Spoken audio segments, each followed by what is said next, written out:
Hello hi ನಮಸ್ಕಾರ, welcome to food media traveller. ನಾನು ಶರತ್ ಕುಮಾರ್.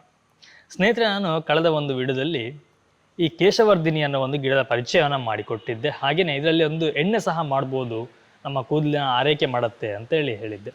ನನಗೆ ಆ ವಿಡಿಯೋದಲ್ಲಿ ತುಂಬ ಕಮೆಂಟ್ಸ್ನ ಹಾಕಿದ್ರು, ಈ ಗಿಡದ ಆಯಿಲ್ ಮಾಡೋದು ಹೇಗೆ ಅಂತ ತಿಳಿಸ್ಕೊಡಿ ಅಂತೇಳಿ. ಹಾಗಾಗಿ ಇವತ್ತಿನ ವಿಡಿಯೋದಲ್ಲಿ ನಾನು ನಿಮಗೆ ಈ ಕೇಶವರ್ಧಿನಿ ಗಿಡದಿಂದ ಮಾಡುವಂಥ ಎಣ್ಣೆಯನ್ನು ತಿಳಿಸ್ಕೊಡ್ತೀನಿ. ಅದಕ್ಕಿಂತ ಮುಂಚೆ ನೀವು ನಮ್ಮ ಚಾನಲ್ಗೆ ಹೊಸಬರಾಗಿದ್ದರೆ ದಯವಿಟ್ಟು ಸಬ್ಸ್ಕ್ರೈಬ್ ಮಾಡ್ಕೊಳ್ಳಿ. ಹಾಗೆಯೇ ಪಕ್ಕದಲ್ಲಿ ಬೆಲ್ ಐಕನ್ನ ಕ್ಲಿಕ್ ಮಾಡಿ ಆಲ್ ಆಪ್ಷನ್ನ ಸೆಲೆಕ್ಟ್ ಮಾಡ್ಕೊಂಡು ನಮ್ಮ ಇದೇ ರೀತಿ ಪ್ರತಿಯೊಂದು ವೀಡಿಯೋಗಳ ನೋಟಿಫಿಕೇಶನ್ ಪಡಿಬೋದು. ಹಾಗೆಯೇ ವಿಡಿಯೋ ಮಿಸ್ ಮಾಡದೆ ಮೊಟ್ಟ ಮೊದಲು ನೀವು ನೋಡ್ಬೋದು. ಸ್ನೇಹಿತರೆ, ಪ್ರತಿಯೊಬ್ಬರಿಗೂ ತಮ್ಮ ಸೌಂದರ್ಯ ಚೆನ್ನಾಗಿರಬೇಕು, ತಮ್ಮ ಕೂದಲು ಚೆನ್ನಾಗಿರಬೇಕು ಅಂತ ಹೇಳಿ ಆಸೆ ಪಡ್ತಾರೆ. ಈ ಕೂದಲಿನ ಆರೈಕೆಗೋಸ್ಕರ ನಾನಾ ರೀತಿಯ ಮಾರುಕಟ್ಟೆಗೆ ಸಿಗುವಂಥ ಉತ್ಪನ್ನಗಳನ್ನು ಉಪಯೋಗ ಮಾಡ್ತಾ ಇರ್ತಾರೆ. ಈ ಉತ್ಪನ್ನಗಳಲ್ಲಿ ಹೆಚ್ಚಾಗಿ ಕೆಮಿಕಲ್ ಇರೋದ್ರಿಂದ ಇದು ನಮ್ಮ ಸೌಂದರ್ಯವನ್ನು ಹೆಚ್ಚು ಮಾಡೋದರ ಬದಲು ಸೌಂದರ್ಯವನ್ನು ಹಾಳು ಮಾಡ್ತಾ ಇದೆ. ಹೆಚ್ಚಾಗಿ ಇತ್ತೀಚಿನ ದಿನಗಳಲ್ಲಿ ಈ ತಲೆ ಕೂದಲು ಉದುರುವಂಥದ್ದು ಅಥವಾ ತಲೆನೋವಾಗಿರಲಿ, ಯೌವನದಲ್ಲೇ ತಲೆ ಕೂದಲು ಬಿಳಿಯಾಗುವಂಥದ್ದು ಸಮಸ್ಯೆಗಳೆಲ್ಲ ಕಾಡ್ತಾ ಉಂಟು. ಇದಕ್ಕೆ ನೈಸರ್ಗಿಕವಾದ ಪರಿಹಾರ ಅಂತಂದರೆ ಕೆಲವೊಂದು ಎಣ್ಣೆಗಳಿದೆ. ಅದರಲ್ಲಿ ಈ ಕೇಶವರ್ಧಿನಿ ತೈಲ ಕೂಡ ಒಂದು. ಈ ಕೇಶವರ್ಧಿನಿ ತೈಲವನ್ನು ಕೂದಲಿನ ಟಾನಿಕ್ ಅಂತಲೇ ಕರಿಬಹುದು. ಅಷ್ಟೊಂದು ಕೂದಲಿನ ಆರೈಕೆ ಮಾಡುವಂತಹ ಒಂದು ಎಣ್ಣೆ.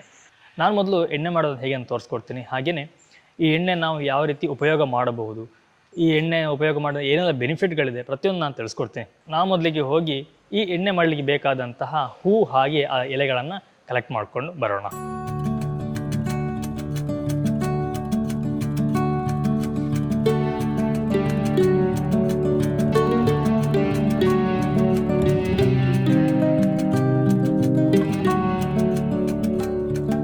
ಸ್ನೇಹಿತರೆ ನೋಡಿ, ನಾವು ಸುಮಾರೊಂದು 7 ರಿಂದ 8 ಹೂ ಮತ್ತು ಎಲೆ ಕುಡಿಗಳನ್ನು ತಗೊಂಡಿದ್ದೇವೆ. ಇದನ್ನೀಗ ನಾವು ಚೆನ್ನಾಗಿ ತೊಳ್ಕೊಬೇಕು. ಒಂದು ಪಾತ್ರೆಗೆ ಹಾಕಿ ಎಷ್ಟು ಚೆನ್ನಾಗಾಗುತ್ತೋ ಅಷ್ಟು ಚೆನ್ನಾಗಿ ಇದನ್ನು ನಾವು ತೊಳಿಬೇಕು. ಯಾಕಂದರೆ ಅದರಲ್ಲಿ ಕೊಳೆ ಇರುತ್ತೆ, ಆ ಕೊಳೆ ಎಲ್ಲ ಕ್ಲೀನಾಗಿ ಹೋಗಬೇಕು. ಚೆನ್ನಾಗಿ ನಾವು ವಾಶ್ ಮಾಡ್ಕೋಬೇಕು. ಹೂವನ್ನು ಹೆಚ್ಚು ಒತ್ತಿ ವಾಶ್ ಮಾಡಲಿಕ್ಕೆ ಹೋಗಬೇಡಿ, ಅದರ ಹೆಸಳೆಲ್ಲ ಬೀಳುತ್ತೆ. ಹಾಗಾಗಿ ಸ್ವಲ್ಪ ಜಸ್ಟ್ ನಾವು ನೀರಿಗೆ ಅದನ್ನು ಅದ್ದಿ ವಾಶ್ ಮಾಡಿಕೊಂಡ್ರೆ ಸಾಕು.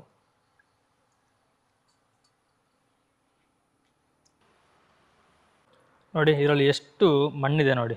ನಮಗೆ ಆ್ಯಕ್ಚುಲಿ ಹೀಗೆ ನೋಡೋಕೆ ಗೊತ್ತಾಗೋದಿಲ್ಲ, ಬಟ್ ನಮ್ಮ ಕಣ್ಣಿಗೆ ಕ್ಲೀನಾಗಿ ಕಾಣುತ್ತೆ. ನೋಡಿ, ಕೆಳಗೆಲ್ಲ ಮಣ್ಣೆಲ್ಲ ಕೂತಿದೆ, ಅದೆಲ್ಲ ಗಿಡದಲ್ಲಿದ್ದಂತಹ ಮಣ್ಣು. ಇದಕ್ಕೆ ಹೇಳಿದ್ದು ನಾನು ಚೆನ್ನಾಗಿ ತೊಳ್ಕೊಬೇಕು ಅಂತ.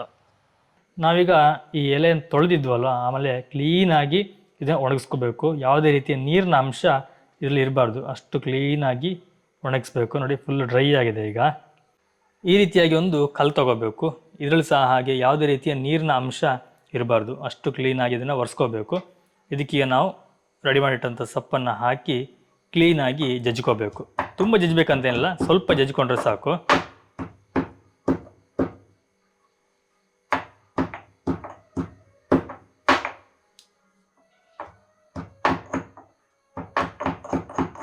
ನಾವೊಂದು ಸ್ಟೀಲ್ ಪಾತ್ರೆ ಇಟ್ಟು ಗ್ಯಾಸನ್ನು ಆನ್ ಮಾಡಬೇಕು. ಗ್ಯಾಸು ಲೋ ಫ್ಲೇಮಲ್ಲಿ ಇರಬೇಕು. ಈಗ ಈ ಪಾತ್ರೆಗೆ ಎಣ್ಣೆಯನ್ನು ಹಾಕೊಳ್ತಿದ್ದೇವೆ. ನಾವಿಲ್ಲಿ ಇಷ್ಟು ಸಣ್ಣ ಕಪ್ಪಲ್ಲಿ 1 ಕಪ್ ಎಣ್ಣೆ ತಗೊಂಡಿದ್ದೇವೆ. ನಾವಿಲ್ಲಿ ತಗೊಂಡಿರುವಂಥದ್ದು ಇದು ಶುದ್ಧ ತೆಂಗಿನ ಎಣ್ಣೆ, ಅಂದರೆ ಕೊಬ್ಬರಿ ಕೊಟ್ಟು ಮಿಲ್ ಮಾಡಿ ನಾವು ಆಯಿಲ್ನ ತಂದಿರುವಂಥದ್ದು. ಇದು ಶುದ್ಧ ಕೊಬ್ಬರಿ ಎಣ್ಣೆ. ಇದೇ ರೀತಿ ಶುದ್ಧ ಕೊಬ್ಬರಿ ಎಣ್ಣೆ ತಗೊಳ್ಳಿ. ನಾವು ನಾರ್ಮಲ್ ಸಿಗುವಂಥ ಎಣ್ಣೆ ಉಪಯೋಗ ಮಾಡೋದ್ರಿಂದ ಹೇಗೂ ಅದರಲ್ಲಿ ಬೇರೆ ಬೇರೆ ರೀತಿಯ ಕೆಮಿಕಲ್ನ ಆ್ಯಡ್ ಮಾಡಿರ್ತಾರೆ. ಇದರಿಂದ ನಮ್ಮ ತಲೆಗೆ ತುಂಬ ಎಫೆಕ್ಟ್ ಆಗುತ್ತೆ. ಹಾಗಾಗಿ ಆದಷ್ಟು ಗಾಣದ ಎಣ್ಣೆಯನ್ನು ಉಪಯೋಗ ಮಾಡಿ. ನಾವು ಎಣ್ಣೆನ ತುಂಬ ಬಿಸಿ ಮಾಡಬಾರ್ದು, ಲೈಟಾಗಿ ಬಿಸಿ ಆಗಿದೆ. ಈಗ ನಾವು ಜಜ್ಜಿರುವಂತಹ ಎಲೆಯನ್ನು ಹಾಕೋಬೇಕು. ನೋಡಿ, ಅದರಲ್ಲಿ ಎಲೆ, ಹೂವು ಎಲ್ಲದೂ ಸಹ ಇದೆ. ಇದೀಗ ಚೆನ್ನಾಗಿ ಬಿಸಿ ಆಗಬೇಕು, ಅಂದರೆ ಕ್ಲೀನಾಗಿ ಕುದಿಲಿ. ನಾವು ಲೋ ಫ್ಲೇಮಲ್ಲೇ ಇಡಬೇಕು. ಫ್ಲೇಮ್ ಯಾವುದೇ ಕಾರಣಕ್ಕೂ ಜಾಸ್ತಿ ಮಾಡಲಿಕ್ಕೆ ಹೋಗಬೇಡಿ. ಒಂದು ವೇಳೆ ನೀವು ಫ್ಲೇಮ್ ಜಾಸ್ತಿ ಮಾಡಿದ್ರೆ ಎಲೆ ಸುಟ್ಟು ಹೋಗುತ್ತೆ, ಎಣ್ಣೆ ಸಹ ಸುಟ್ಟು ಹೋಗುತ್ತೆ. ಹಾಗಾಗಿ ಆದಷ್ಟು ಲೋ ಫ್ಲೇಮಲ್ಲಿ ಇಟ್ಟೆ ಬಿಸಿ ಮಾಡ್ಕೋಬೇಕು. ಸುಮಾರು 10 ರಿಂದ 15 ನಿಮಿಷ ನಾವು ಇದನ್ನು ಕ್ಲೀನಾಗಿ ಬಿಸಿ ಮಾಡಬೇಕು. ನಾವು ಈಗ ಕ್ಲೀನಾಗಿ ಇದನ್ನು ಮಿಕ್ಸ್ ಮಾಡ್ಕೊಳ್ಳೋಣ.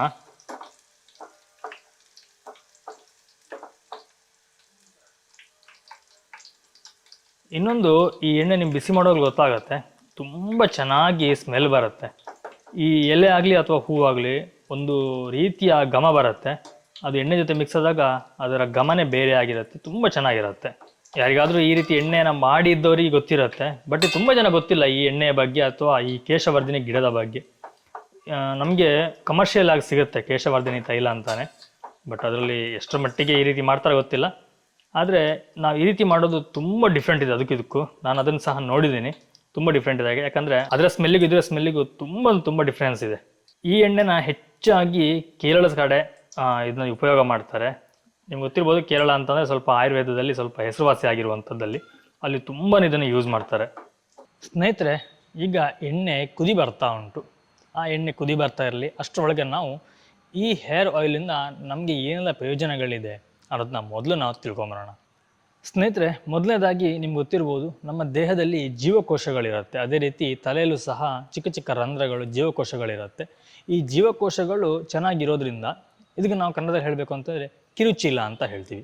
ಈ ತಲೆಗೂದಲು ತುಂಬ ಚೆನ್ನಾಗಿರಬೇಕು ಅಂತಂದರೆ ಕಿರುಚೀಲ ತುಂಬ ಬಲವಾಗಿರಬೇಕು.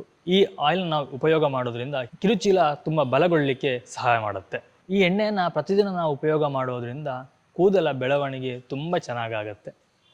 ಒಂದು ಕಾಂತಿಯುತವಾದ ಹಾಗೆಯೇ ರೇಷ್ಮೆ ಅಂತ ಕೂದಲು ನಮ್ದಾಗತ್ತೆ. ಇನ್ನು ಸಾಮಾನ್ಯವಾಗಿ ಎಲ್ಲರಿಗೂ ಕಾಡುವಂಥ ಸಮಸ್ಯೆ ಅಂತಂದರೆ ತಲೆ ಕೂದಲು ಉದುರುವಂಥದ್ದು. ಈ ಹೆಲ್ಮೆಟ್ ಹಾಕೋದ್ರಿಂದ ಆಗಲಿ, ಅಥವಾ ಎ ಸಿಯಿಂದ ಕೂರೋದ್ರಿಂದ ಆಗಲಿ, ಅಥವಾ ನಾವು ಉಪಯೋಗ ಮಾಡುವಂತಹ ಕೆಮಿಕಲ್ ಸೋಪು, ಕೆಮಿಕಲ್ ಶಾಂಪುಗಳಿಂದ ಆಗಲಿ ತಲೆ ಕೂದಲು ತುಂಬಾ ಉದುರುತ್ತೆ. ಹಾಗೆಯೇ ಈ ವಾತಾವರಣದ ಬದಲಾವಣೆಯಿಂದನೂ ಸಹ ತಲೆ ಕೂದಲು ಉದುರುವಂತಹ ಸಾಧ್ಯತೆಗಳಿರುತ್ತೆ. ಈ ಎಲ್ಲ ಸಮಸ್ಯೆಗಳಿಗೆ ಈ ಕೇಶವರ್ಧಿನಿ ತೈಲವನ್ನು ಉಪಯೋಗ ಮಾಡೋದ್ರಿಂದ ಕೂದಲು ಉದುರುವಂಥದ್ದು ತುಂಬಾ ಕಡಿಮೆ ಆಗುತ್ತೆ.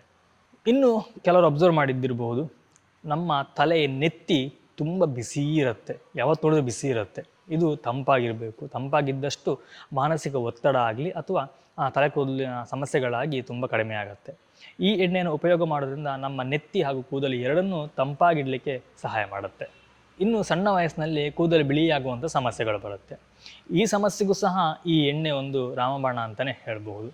ಕೇಶವರ್ಧಿನಿ ಅನ್ನೋ ಒಂದು ಹೆಸರು ಹೇಳುವ ಹಾಗೆ ಇದು ಕೇಶವನ್ನು ವರ್ಧಿಸುತ್ತೆ ಅಥವಾ ಕೂದಲಿನ ಆರೋಗ್ಯವನ್ನು ಹೆಚ್ಚು ಮಾಡುವಂಥ ಶಕ್ತಿ ಈ ಗಿಡಕ್ಕಿದೆ. ಈ ಗಿಡದ ಪರಿಚಯ ಅಥವಾ ಈ ಎಣ್ಣೆ ಪರಿಚಯ ನಮಗೆ ಕಡಿಮೆ ಇದ್ರೂ ಕೆಲವೊಂದು ಕಡೆ ಇದಕ್ಕೆ ತುಂಬಾ ಬೇಡಿಕೆ ಇದೆ. ಈಗ ಮಾರುಕಟ್ಟೆಯಲ್ಲಿ ಸಹ ಸಿಗುತ್ತೆ ಕೇಶವರ್ಧಿನಿ ತೈಲ ಅಂತ ಹೇಳಿ. ಅದರಲ್ಲೂ ಸಹ ಕೆಲವೊಂದು ಪ್ರಿಸರ್ವೇಟಿವ್ಸ್ಗಳನ್ನ ಹಾಕಿ ಅದರ ಒಂದು ಕ್ವಾಲಿಟಿಯನ್ನು ಹಾಳು ಮಾಡಿರ್ತಾರೆ. ಹಾಗಾಗಿ ನೀವು ಮನೆಯಲ್ಲೇ ಮಾಡಿ ಇಂಥ ಎಣ್ಣೆಗಳನ್ನ ಯೂಸ್ ಮಾಡ್ಕೋಬೋದು. ಇಲ್ಲ ಅಂತಂದರೆ ನಿಮಗೆ ಬೇಕು, ಮಾಡಲಿಕ್ಕೆ ಕಷ್ಟ ಆಗುತ್ತೆ ಅಂತಂದರೆ ನಾವು ಸಹ ಅದನ್ನು ರೆಡಿ ಮಾಡಿ ನಿಮಗೆ ಕೊಡ್ತೀವಿ. ಹಾಗೆಯೇ ನಮ್ಮಲ್ಲೂ ಕೆಲವೊಂದು ರಾಸಾಯನಿಕ ಮುಕ್ತವಾದಂತಹ ಪ್ರಾಡಕ್ಟ್ಗಳಿವೆ. ಒಂದು ವೇಳೆ ನಿಮಗೆ ನಮ್ಮಲ್ಲಿರುವಂಥ ಪ್ರಾಡಕ್ಟ್ಗಳು ನಿಮಗೆ ಬೇಕು ಅಂತ ಅನಿಸಿದ್ರೆ ಡಿಸ್ಕ್ರಿಪ್ಷನ್ ನಾನು ಬೈ ಲಿಂಕ್ ಕೊಟ್ಟಿರ್ತೀನಿ, ಅಥವಾ ಇಲ್ಲಿ ಬರುವಂಥ ವಾಟ್ಸಪ್ ನಂಬರಿಗೆ ನೀವು ವಾಟ್ಸಪ್ ಮಾಡಿ ತರಿಸ್ಬೋದು. ನಾವು ನಿಮ್ಮ ಮನೆಗೆ ಕಳಿಸಿಕೊಡುವಂಥ ವ್ಯವಸ್ಥೆಯನ್ನು ನಾವು ಮಾಡ್ತೀವಿ. ಇನ್ನು ನೆಕ್ಸ್ಟ್ ಕ್ವಶನ್ ಬರುವಂಥದ್ದೇ, ಇದನ್ನು ನಾವು ಯಾವ ರೀತಿ ಉಪಯೋಗ ಮಾಡಬೇಕು ಅಥವಾ ಯಾವ ರೀತಿ ನಾವು ಇದನ್ನು ತಲೆಗೆ ಅನ್ವಯ ಮಾಡಬೇಕು ಅನ್ನೋದು. ನಾವು ಪ್ರತಿನಿತ್ಯ ಯಾವ ರೀತಿ ಕೊಬ್ಬರಿ ಎಣ್ಣೆಯನ್ನು ತಲೆಗೆ ಉಪಯೋಗ ಮಾಡ್ತೀವೋ ಅದೇ ರೀತಿ ಈ ಎಣ್ಣೆಯನ್ನು ಸಹ ನಾವು ಉಪಯೋಗ ಮಾಡಬಹುದು. ಯಾವುದೇ ಎಣ್ಣೆ ಆಗಲಿ ನಾವು ಕೈಗೆ ಹಾಕಿ ಕ್ಲೀನಾಗಿ ಅದನ್ನು ರಬ್ ಮಾಡಬೇಕು. ನಾವು ರಬ್ ಮಾಡೋದ್ರಿಂದ ನಮ್ಮ ಕೈಯ ಘರ್ಷಣೆಯಿಂದಾಗಿ ಒಂದು ಶಾಖ ಉತ್ಪತ್ತಿ ಆಗುತ್ತೆ. ಈ ಶಾಖ ಉತ್ಪತ್ತಿ ಆದಾಗ ಎಣ್ಣೆ ಬಿಸಿ ಆಗುತ್ತೆ. ನಾವು ಆ ರೀತಿ ಬಿಸಿ ಮಾಡಿದಂಥ ಎಣ್ಣೆಯನ್ನು ನಮ್ಮ ತಲೆಗೆ ಹಚ್ಚೋದ್ರಿಂದ ನಮ್ಮ ತಲೆ ಕೂದಲಿಗೆ ತುಂಬಾ ಉಪಯೋಗ ನೀಡುತ್ತೆ. ಹಾಗೆಯೇ ಎಣ್ಣೆ ಸ್ವಲ್ಪ ಬಿಸಿ ಇರೋದ್ರಿಂದ ನಮ್ಮ ಕೂದಲು ಅದನ್ನು ಹೀರ್ಕೊಳ್ಳಿಕ್ಕೆ ತುಂಬಾ ಸಹಾಯ ಮಾಡುತ್ತೆ. ಹಾಗೆಯೇ ನಮ್ಮ ನಿತ್ಯ ಭಾಗದಲ್ಲಿರುವಂತಹ ಸಣ್ಣ ಸಣ್ಣ ರಂಧ್ರಗಳು ಸಹ ತುಂಬ ಬೇಗನೆ ಆ್ಯಕ್ಟಿವ್ ಆಗಿ ನಾವು ಹಾಕುವಂಥ ಎಣ್ಣೆಯನ್ನು ಹೀರ್ಕೊಂಡು ನಮ್ಮ ಕೂದಲು ಮತ್ತು ನಿತ್ಯ ಆರೋಗ್ಯವನ್ನು ಕಾಪಾಡುತ್ತೆ. ಇನ್ನು ಕೆಲವರದ್ದು ಕ್ವಶನ್ ಎಲ್ಲ ಬರುತ್ತೆ. ನಾರ್ಮಲ್ ಆಗಿ ನಾನು ಕರಿ ಲೀವ್ಸ್ ಆಯಿಲ್ ಆಗಲಿ ಅಥವಾ ಕಲಂಜಿ ಆಯಿಲ್ ಆಗಲಿ ನಾನು ವೀಡಿಯೋ ಮಾಡಿ ಹಾಕಿದಾಗ ತುಂಬ ಜನ ಕಮೆಂಟ್ ಕೇಳಿರೋದು, ನಾವು ಇದನ್ನು ಯಾವ ಸಮಯದಲ್ಲಿ ಹಚ್ಬೋದು ಅಂತೇಳಿ. ಕೆಲವರಿಗೆ ತಲೆಗೆ ಎಣ್ಣೆ ಹಾಕಿದ್ರೂ ಕೂಡಲೇ ತುಂಬ ಇರಿಟೇಷನ್ ಅಂತ ಅನಿಸುತ್ತೆ. ಅದು ಕೊಬ್ಬರಿ ಎಣ್ಣೆ ಇರಲಿ ಅಥವಾ ಯಾವುದೇ ಎಣ್ಣೆ ಇರಲಿ.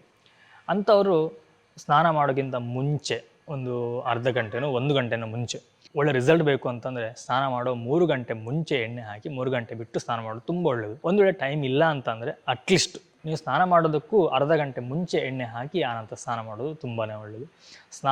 ಎಣ್ಣೆ ಹಾಕುವಾಗಲೂ ಹಾಗೆ ಕ್ಲೀನಾಗಿ ಕೂದಲಿನ ಬುಡಕ್ಕೆ ಹೋಗುವ ಹಾಗೆ ಎಣ್ಣೆಯನ್ನು ಕ್ಲೀನಾಗಿ ಅಪ್ಲೈ ಮಾಡಿ. ಎಣ್ಣೆ ಹಾಕಿದ ನಂತರ ಮರದ ಬಾಚಣಿಗೆ ಇದ್ದರೆ ಕ್ಲೀನಾಗಿ ಒಮ್ಮೆ ತಲೆಯನ್ನು ಬಾಚಿಕೊಳ್ಳಿ. ಈ ರೀತಿಯಾಗಿ ತಲೆಯನ್ನು ಬಾಚೋದ್ರಿಂದ ನಮ್ಮ ತಲೆಯಲ್ಲಿರುವಂಥ ಸಣ್ಣ ಸಣ್ಣ ಜೀವಕೋಶ ರಂಧ್ರಗಳು ಓಪನ್ ಆಗುತ್ತೆ. ಓಪನ್ ಆದರೆ ನಿಮ್ಗೆ ಗೊತ್ತು, ಎಣ್ಣೆಯನ್ನು ಹೀರ್ಕೊಳ್ಳಿಕ್ಕೆ ತುಂಬಾ ಸಹಾಯ ಆಗುತ್ತೆ. ಇನ್ನು ಎಣ್ಣೆ ಹಚ್ಚಿ ಆಯಿತು, ಸ್ನಾನ ಮಾಡಬೇಕು. ಆದರೆ ನಾವು ಯಾವ ರೀತಿಯಲ್ಲಿ ಸ್ನಾನ ಮಾಡಬೇಕು, ತಲೆಗೆ ನಾವು ಏನು ಹಚ್ಚಬೇಕು ಅನ್ನೋದು. ನೀವು ಕೆಮಿಕಲ್ ಫ್ರೀ ಆಗಿರುವಂಥ ಶಾಂಪ್ ಆಗಲಿ ಅಥವಾ ಕೆಮಿಕಲ್ ಫ್ರೀ ಆಗಿರುವಂಥ ಸೋಪ್ ಆಗಲಿ ಹಚ್ಬೋದು, ಕಡ್ಲೆಟ್ ಹಾಕ್ಬೋದು, ಇಲ್ಲಾಂತಂದರೆ ಶೇಕಾಯಿ ಪೌಡ್ರ್ ಸಿಗುತ್ತೆ, ಶೇಕಾಯಿ ಪೌಡ್ರನ್ನು ಸಹ ನೀವು ಉಪಯೋಗ ಮಾಡ್ಬೋದು. ನೀವು ನ್ಯಾಚುರಲ್ ಆಗಿರುವಂಥದ್ದನ್ನೇ ಉಪಯೋಗ ಮಾಡೋದ್ರಿಂದ ನಿಮ್ಮ ತಲೆ ಕೂದಲಿಗೆ ಇನ್ನೂ ಹೆಚ್ಚಿನ ಬೆನಿಫಿಟನ್ನು ಕೊಡುತ್ತೆ. ತುಂಬ ಬೇಗನೆ ಕೂದಲನ್ನ ಪೋಷಣೆ ಮಾಡಲಿಕ್ಕೆ ಸಹಾಯವಾಗುತ್ತೆ.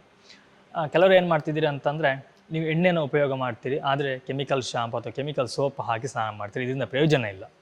ನೀವು ಈ ರೀತಿಯ ಶಾಂಪು ಸೋಪನ್ನು ಹಾಕೋದ್ರಿಂದ ತಲೆ ಕೂದಲಿರುವಂಥ ಎಣ್ಣೆ ಅಂಶವನ್ನು ಫುಲ್ಲಾಗಿ ತೆಗೆಯುತ್ತೆ. ಅಂದರೆ ನಮ್ಮ ತಲೆ ಕೂದಲಿಗೆ ಇಷ್ಟು ಪ್ರಮಾಣದಲ್ಲಿ ನಮಗೆ ಎಣ್ಣೆ ಬೇಕು ಅಂತಿರುತ್ತೆ, ಅದನ್ನು ಸಹ ತೆಗೆದು ಬಿಡುತ್ತೆ. ಹಾಗಾಗಿ ಆದಷ್ಟು ಕೆಮಿಕಲ್ ಫ್ರೀ ಆಗಿರುವಂಥ ಉತ್ಪನ್ನಗಳನ್ನೇ ಉಪಯೋಗ ಮಾಡಿ.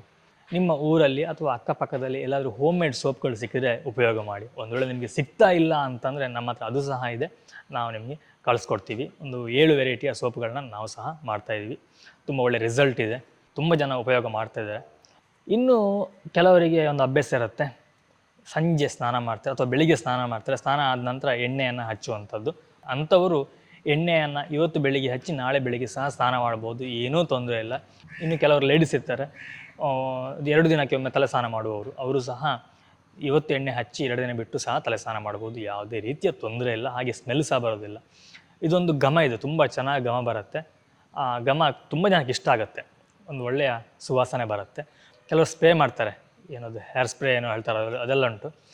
ಈ ರೀತಿ ಎಣ್ಣೆನ ಉಪಯೋಗ ಮಾಡೋದ್ರಿಂದ ಕೂದಲಿನ ಪೋಷಣೆಯೂ ಆಗುತ್ತೆ, ಹಾಗೆ ಒಂದು ಒಳ್ಳೆಯ ಘಮ ಸಹ ಬರುತ್ತೆ. ಸ್ನೇಹಿತರೆ, ಒಂದು ವೇಳೆ ನಿಮಗೆ ಕೆಮಿಕಲ್ ಫ್ರೀ ಆಗಿರುವಂಥ ಸೋಪ್ಗಳು ಬೇಕು ಅಥವಾ ಕೆಮಿಕಲ್ ಫ್ರೀ ಆಗಿರುವಂಥ ಆಯಿಲ್ಗಳು ಬೇಕು ಅಂತಂದರೆ, ನಾನು ಡಿಸ್ಪ್ಲೇ ಕೊಡ್ತಿರೋಂಥ ನಂಬರಿಗೆ ನೀವು ವಾಟ್ಸಪ್ನ ಮಾಡ್ಬೋದು, ಅಥವಾ ಡಿಸ್ಕ್ರಿಪ್ಷನಲ್ಲಿ ಲಿಂಕ್ ಕೊಟ್ಟಿರ್ತೀನಿ, ಅಲ್ಲಿ ಸಹ ಹೋಗಿ ನಮ್ಮನ್ನು ವಾಟ್ಸಪ್ಪಲ್ಲಿ ನೀವು ಕಾಂಟ್ಯಾಕ್ಟ್ ಮಾಡ್ಬೋದು.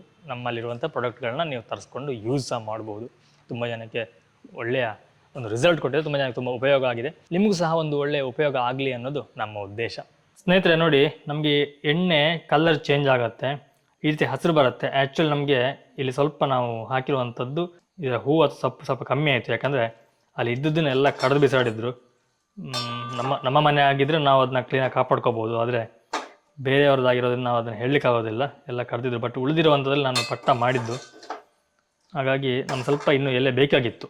ಸಾಕು, ನಾವು ಇನ್ನು ಗ್ಯಾಸ್ನ ಆಫ್ ಮಾಡೋಣ, ಇಲ್ಲಾಂತಂದರೆ ಫುಲ್ಲು ಸುಟ್ಟೋಗುತ್ತೆ ಈ ಎಲೆ ಎಲ್ಲ, ಎಣ್ಣೆ ಸಹ ಸ್ಮೆಲ್ ಬೇರೆ ಬರುತ್ತೆ. ರೀತಿಯಾಗಿ ಆಯಿತು. ಇನ್ನು ನಾವು ಇದನ್ನ ತಣ್ಣಗಾಗ್ಲಿಕ್ಕೆ ಬಿಡುವ. ತಣ್ಣಗಾದ ನಂತರ ನಿಮ್ಮನ್ನ ತೋರಿಸ್ತೀನಿ ಫೈನಲ್ ಆಗಿ ಹೇಗೆ ಎಣ್ಣೆ ಬರುತ್ತೆ, ಯಾವ ಕಲರ್ ಬಂದಿರುತ್ತೆ ಅಂತೇಳಿ. ನಾವೀಗ ಈ ಆಯಿಲನ್ನು ಫಿಲ್ಟ್ರ್ ಮಾಡ್ಕೋಬೇಕು. ನಾನು ಸಣ್ಣ ಬೌಲಿಗೆ ಫಿಲ್ಟ್ರ್ ಮಾಡ್ಕೊಳ್ತಿದ್ದೇನೆ. ಆಮೇಲೆ ಒಂದು ಬಾಟ್ಲಿ ಹಾಕಿ ಇಟ್ಬಿಟ್ರಾಯಿತು. ನೋಡಿ, ಎಣ್ಣೆ ಕಲರ್ ಎಷ್ಟು ಚೆನ್ನಾಗಿ ಬಂದಿದೆ. ನಾವು ಪ್ಯೂರ್ ಆಗಿರುವಂಥ ಈ ಎಳ್ಳೆಣ್ಣೆ ತಂದರೆ ಏನು ಕಲರ್ ಬರುತ್ತೋ ಆ ರೀತಿಯ ಕಲರ್ ಇದೆ. ನೀವು ಸಹ ಇದೇ ರೀತಿ ಎಣ್ಣೆನ ಮಾಡಿ ಯೂಸ್ ಮಾಡಿ, ರಿಸಲ್ಟ್ ಅಂತೂ 100% ಕೊಡುತ್ತೆ. ಅಷ್ಟೇ ಪವರ್ಫುಲ್ಲಾದಂತಹ ಒಂದು ಎಣ್ಣೆ, ಹಾಗೆಯೇ ತಲೆಯ ಆರೋಗ್ಯಕ್ಕೂ ಸಹ ತುಂಬಾ ಒಳ್ಳೆಯದು. ಸ್ನೇಹಿತರೆ, ನೋಡಿದ್ರಲ್ಲ, ಇದಿಷ್ಟು ಕೇಶವರ್ಧಿನಿ ತೈಲವನ್ನು ಮನೆಯಲ್ಲೇ ಮಾಡುವಂಥ ಸರಳ ಸುಲಭವಾದಂಥ ಒಂದು ರೀತಿ. ಈ ರೀತಿಯಾಗಿ ನೀವು ಎಣ್ಣೆಯನ್ನು ತಯಾರು ಮಾಡಿ ಸುಮಾರು 1 ವರ್ಷಗಳ ಕಾಲ ಇಡ್ಬೋದು, ಯಾವುದೇ ರೀತಿಯಲ್ಲಿ ಹಾಳಾಗೋದಿಲ್ಲ. ಆದರೆ ಸರಿಯಾಗಿ ಬಿಸಿ ಮಾಡಿರಬೇಕು. ಹಾಗೆಯೇ ಆ ಎಣ್ಣೆಗೆ ಹಾಕುವಂಥ ಎಲೆಯಲ್ಲಿ ಯಾವುದೇ ರೀತಿ ನೀರಿನ ಅಂಶ ಇದ್ದಿರಬಾರ್ದು. ಅದನ್ನು ತುಂಬ ಗಮನದಲ್ಲಿಟ್ಕೊಂಡು ಸರಿಯಾಗಿ ನೀವು ಎಣ್ಣೆಯನ್ನು ಮಾಡಿದ್ದೇ ಹೋದಾದರೆ 1 ವರ್ಷ ಯಾವುದೇ ರೀತಿಯಲ್ಲಿ ಎಣ್ಣೆ ಹಾಳಾಗೋದಿಲ್ಲ. ಹಾಗೆಯೇ ಮನೆಯಲ್ಲೇ ಮಾಡಿದಂತಹ ಕೆಮಿಕಲ್ ರಹಿತವಾದಂಥ ಎಣ್ಣೆಯಿಂದ ನಿಮ್ಮ ಕೂದಲಿನ ಪೋಷಣೆಯನ್ನು ಸಹ ಮಾಡ್ಕೋಬೋದು. ಈ ವಿಡಿಯೋ ನಿಮಗೆ ಯೂಸ್ಫುಲ್ ಅಂತ ಅನಿಸಿದ್ರೆ ಒಂದು ಲೈಕ್ ಕೊಡಿ, ಇಲ್ಲಾಂತಂದರೆ ಡಿಸ್ಲೈಕ್ ಕೊಟ್ಬಿಡಿ. ಹಾಗೆಯೇ ನಿಮ್ಮ ಫ್ಯಾಮಿಲಿ ಫ್ರೆಂಡ್ಸ್ ಜೊತೆ ಶೇರ್ ಮಾಡಿ. ಎನಿವೇ ಸ್ನೇಹಿತರೆ, ನಾನು ನಿಮಗೆ ಮುಂದಿನ ಒಂದು ವಿಡಿಯೋದಲ್ಲಿ ಸಿಗ್ತೀನಿ, ಒಂದೊಳ್ಳೆ ರೆಸಿಪಿ ಅಥವಾ ಒಂದೊಳ್ಳೆ ಗಿಡಮೂಲಿಕೆ ಅಥವಾ ಒಂದೊಳ್ಳೆ ಇನ್ಫಾರ್ಮೇಷನ್ ಜೊತೆ. ಥ್ಯಾಂಕ್ ಯು, ಬಾಯ್ ಬಾಯ್, ನಮಸ್ಕಾರ.